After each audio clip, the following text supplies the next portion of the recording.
Sampurasun Barai Cakra. Sebelum dongengnya dimulai, jangan lupa subscribe, tekan tombol lonceng, terus ditunggu juga nih like dan komen ya.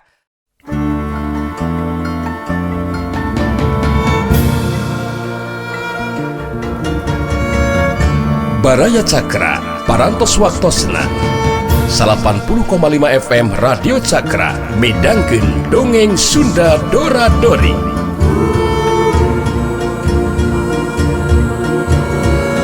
Simkuring sapara kanca ngahaturkeun wilujeng ngadangukeun.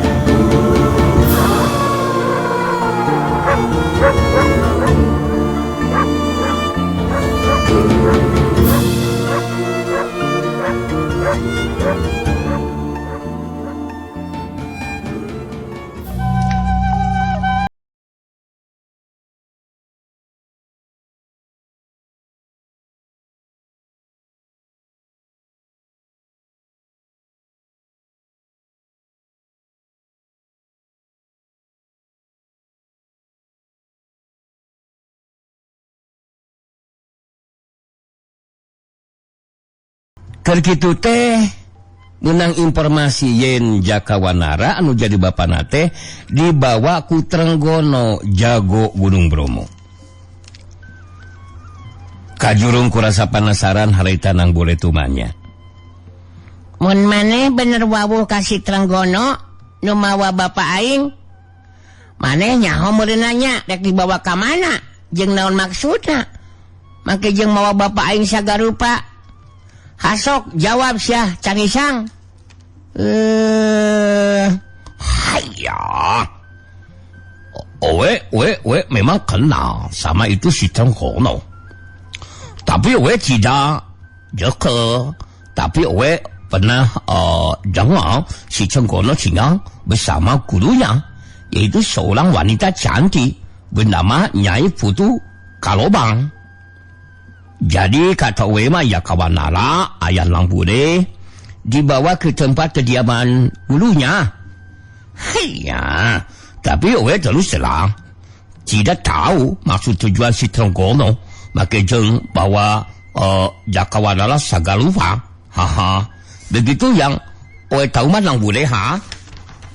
Nang Bule ngahulang sakedeung jadi bingungan. Kudu kamana nyusulna si jago Bromo anu mawa Jakawanara anu jadi bapana. Boros satadina mah geus ngarasa suka jeung bagja. Sabab bisa panggih jeung anu jadi bapa. Tapi eta rasa suka jeung bagja teh henteu lila malah jadi ganti ku perasaan anu hanyelu jeung bingung. Ningali nang Bule ngahulang Cangisang si pedang kayangan terus nyalita.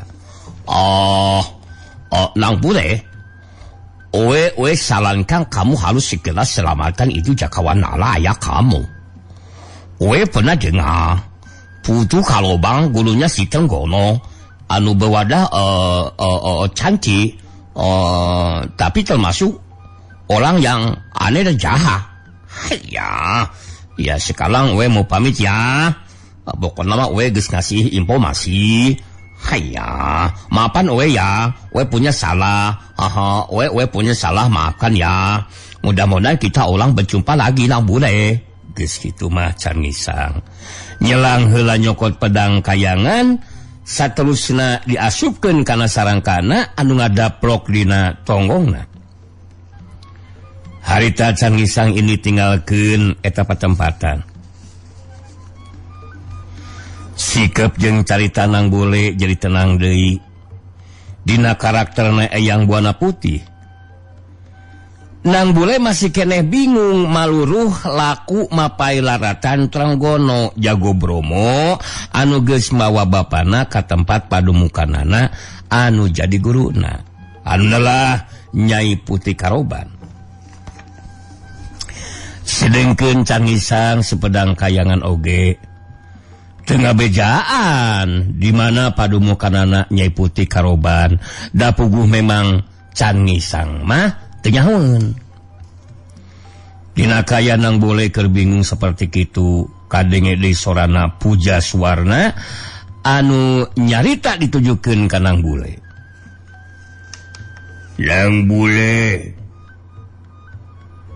kaula Pujaswarna datang bikin ngabejaan tempat padumukan Nyai Putri Karoban.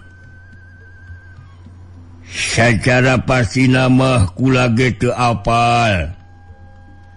Sabab pikeun tepi ka tempat padumukan dipager ku kakuatan gaib. Anu eta kakuatan gaib teu mampu ditembus ku kakuatan kami. Anu jelas teangan we kunang bule. Tempat tu disebut Alas Dangyang Karoban. Bapak Andika Jakawanara memang kudu disalametkeun nang bule. Sabab bakal dijadikeun tumal pikeun kasampurnaan kakuatan elmuna Nyai Putri Karoban. Hampura kaula teu bisa ngabantu. Sabab kaula kakuatan ilmu gaib Nyai Putri Karoban leuwih punyuh tibatan Sang Hyang Bagaswara bapa kaula nang bule. Kaula ukur bisa ngabantu. Sakitu heula ayeuna kaula pamit nang bule. Sora Pujaswarna geus teu kadenge deui. Nang bule jadi kebingung teuing ayeuna mah sanggeusna meunang katerangan ti Pujaswarna anu saperti kitu.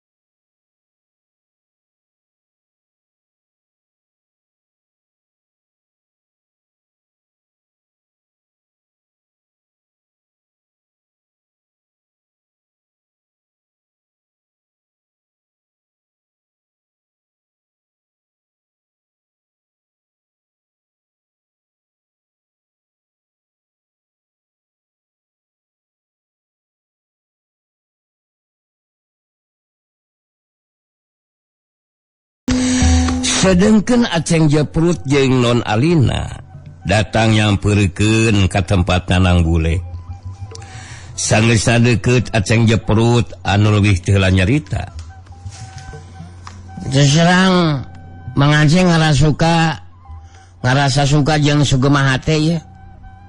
Sabab putu Sirawing aya dina kaunggulan bener teh. Terserang mun tadi putu Sirawing tepikeun ka eleh jajaten. Mang Aceng siap lah ngeluji wah bener teh. Sabab diserang ke si Aceng mah kan teuseun bisa saha bener teh.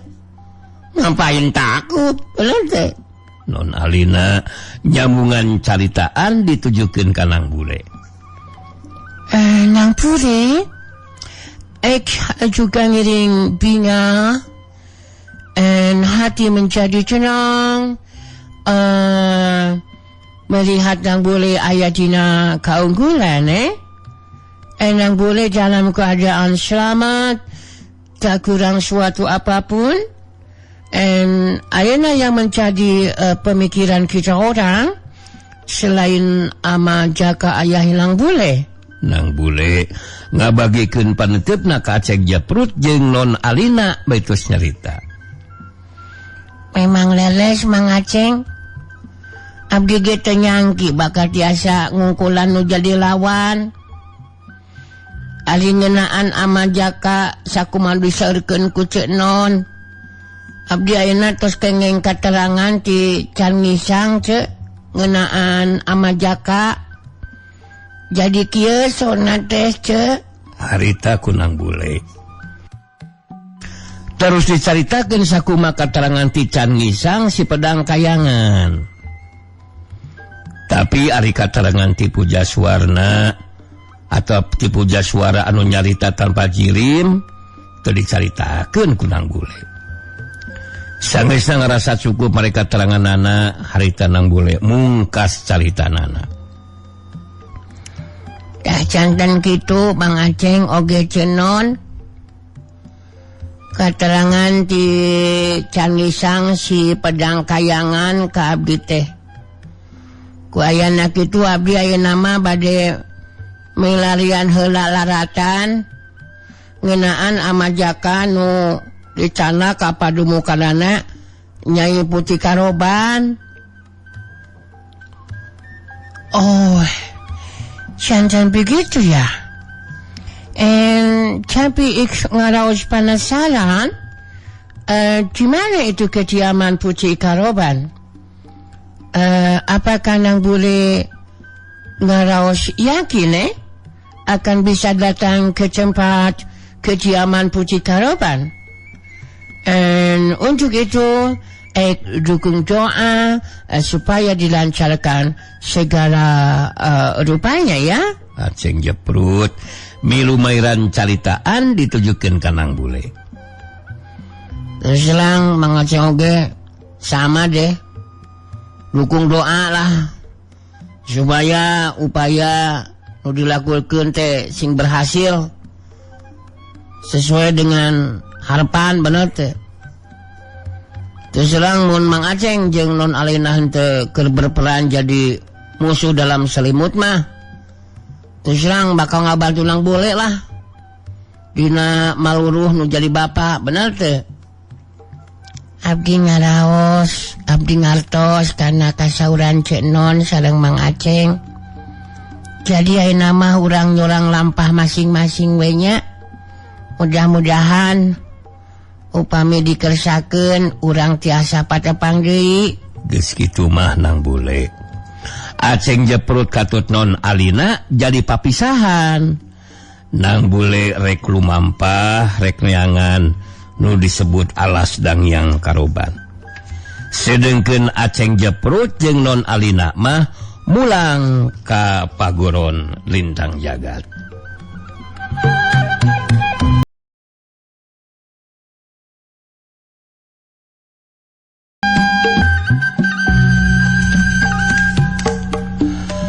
Bareng jeung lajuna waktu numarengan kasakumna insan nu magelaran di pawenangan.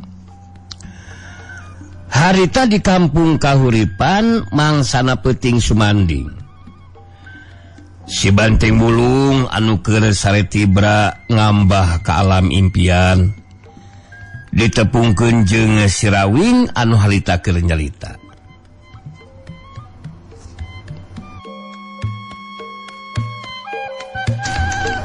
Wah, ngurang bisa panggihan ding dia geningan ka ngawing-ngawing.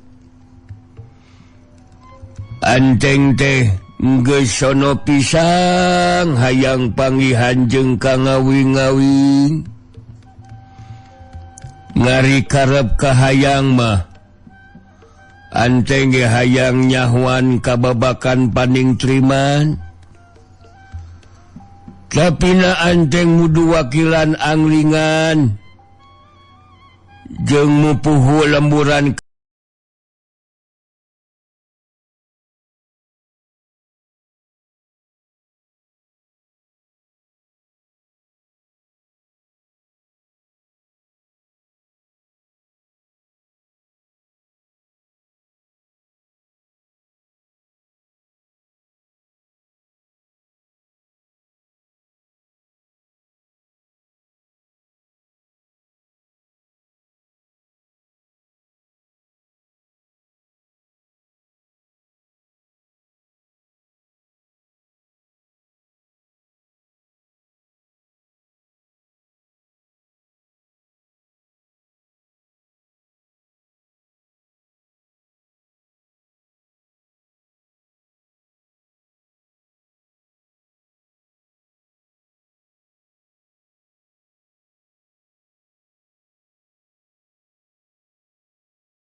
Kangge bakal dibekalan.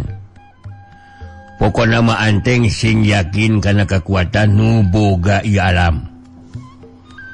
Anu geus ngawujudkeun murah asihna ku ayana taneuh amparan alas bumi nu disebut oge roh hurip pakumpulan sabab sari-sarining alam tina seuneu angin jeung cai.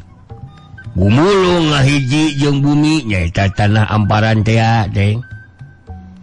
Anu mah tak ayeuna mah sok kadiekeun heula taruyung anteng teh.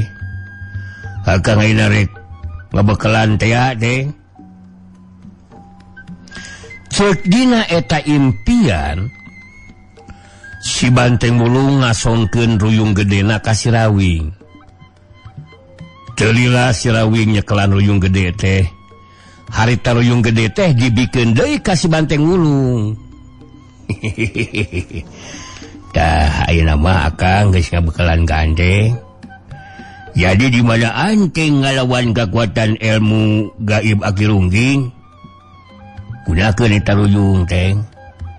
Ngan samemeh eta ruyung digunakeun, eta ruyung teh kudu digebug-gebugeun kana taneuh.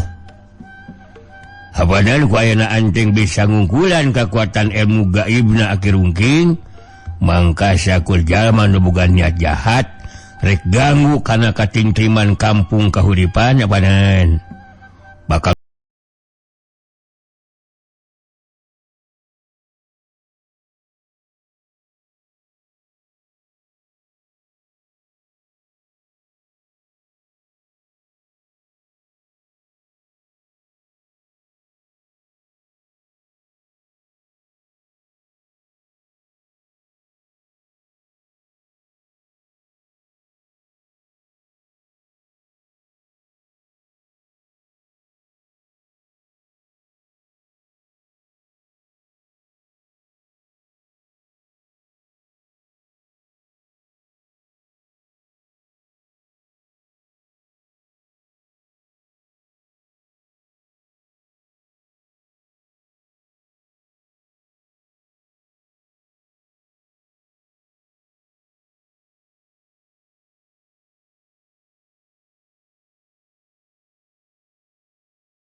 dina jarak anu rada anggang.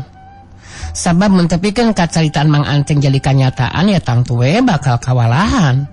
Kudu ngayunan 4 urang lawan. Kitu ahli cek Ayu mah. Sandika milu mairan caritaan. Ya ari kitu mah urang laksanakeun we atuh. Karep jeung pamaksudan anti. Sabab urang ge piraku rek ngantep. Mun Mang Anteng kudu ngayunan 5 urang lawan. Mun tepikeun ka kitu kajadianana urangnya jelas kudu ngabantu. Sanggeusna aya dina kasapukeun mah Haritara Santi jeung Sandika terus arindit rek ngalaksanakeun karep pamaksudanana sedengkeun si Banteng Mulung masih keneh keur ngagedig lempang muru ka tempat nu dituju.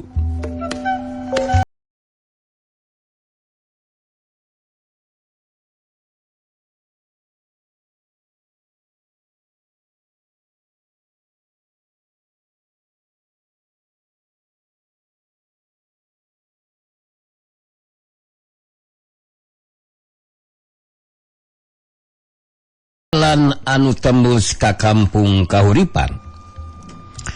Harita Aki Rungking ku kakuatan ilmu gaibna mampu nembus kakuatan ilmu sirawing anu mager sabudeureun kampung kahuripan. Geus kitu mah harita Aki Rungking jeung Nyai Sarikit lempang ti heula ditutulkeun Guntara jeung Nyai Kintamani katut Purbaya. 5 anana geus mimiti asup ka pilemuran kampung kahuripan. Keur jongjon lempang Guntara nitah eureun sabab ningali si Banteng Wulung anu rentang-rentang keur ngagedig lempang. Guntara gancang maju ka hareup nangtung digigireun Aki Rungking bari nyarita. Geula. Ulah wakadi terus ke lempangna. Itu perhatikan si Banteng Wulung. Anu rentang-rentang lempang maju ka dieu. Keun bisi Aki hayang nyaho eta si Banteng Wulung teh. Anu jadi pupuh ilmur. Ngawakilan si Jaka Sinangling anu jadi kaget jeung teu kahati teh eta si Banteng Wulung siganu geus nyahoan kana bakal kadatangan urang. Coba kumaha cuk Aki Rungking ki? Aki Rungking ngahulang sakedeung bari musirkeun perhatianana kalebah si Banteng Wulung. Anu keur ngagedig lempang dina sorana anu peura semu peuyeul jeung keur kitu Aki Rungking nyarita. Memang benar eta Guntara hikmat yang ulung teh geus aya nu kapenggaan bakal kadatangan ulang 5an kan Aki dan nyaho saha anu geus kapenggaan ka manehna dah itu Nyai Sarikit si pedang hangit milu nyarita ditujukeun ka Guntara. Nyai geus kungsi ngadenge ngeunaan si Banteng Wulung. Ceuk Guntara kitu deui Kintamani katut Purbaya. Eta jalma teh ngasaukur bis anu teh boga tangtungan wungkul. Badi gul tangih gul kawas buta. Tapi ilmu silata mah ya teu sabaraha lah. Saukur ngandalkeun bedasna tanaga. Jadi orang teu kudu ngalasa sentar ngalawan si Banteng Wulung mah.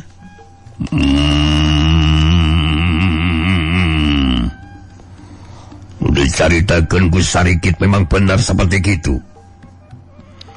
Tapi orang kudu boga pikiran rangkapan.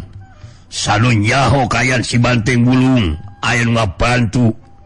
Sabab ceuk Aki Rengkung Rungking. Manehna geus aya nu ngabejaan bakal kadatangan urang. Jadi anu kudu diperhatikeun teh sanu geus kabejaan si Banteng Wulung. Nyai Kintamani anu geus maju ka hareup nangtung digigireun Guntara harita milu nyarita. Ari cekinkin mah urang geus teu kudu mikirkeun heula saha anu geus ngabejaan jeung bakal ngabantu ka si Banteng Wulung. Leuwih hade urang dagoan kadatangan eta mangkeluk pikeun ngabinasakeun si Banteng Wulung. Bagian kingkin anu bakal ngabereskeunana. Moal make kudu hese lah modal si Banteng Wulung mah. Kitu tah Aki Rungking. Aki Rungking si Aki Rungking Pasir Gunting ngararet ka Nyai Kintamani batus nyarita. Nikaing mantong anggap enteng Aki Banteng Wulung indak mati. Sabab tunutkan kalak ngetelan Aki Rungking. Silai ngahurup isyak dipastikan maka mampu isyak diunggulan si Banteng Wulung. Jadi anu kudu diharap si Banteng Wulung mah eta bagianna si Rungking. Si aing limaan mah bakal ayunan wa ulang jalma nu bakal ngabantu si Banteng Wulung. Guntara jeung Nyai Kintamani jeung Nyai Sarikit oge purbaya. Pada karageteun oge ngadengi caitan Aki Rungking. Pada karageteun oge ngadengi caitan Aki Rungking saperti kitu. Menang sajongjongan mah liamanana harita ting haruleng. Dina kerkayaan kitu. Si Banteng Wulung geus datang ngapedega nangtung di hareupeun Aki Rungking jeung anu sejena anu khas pada harita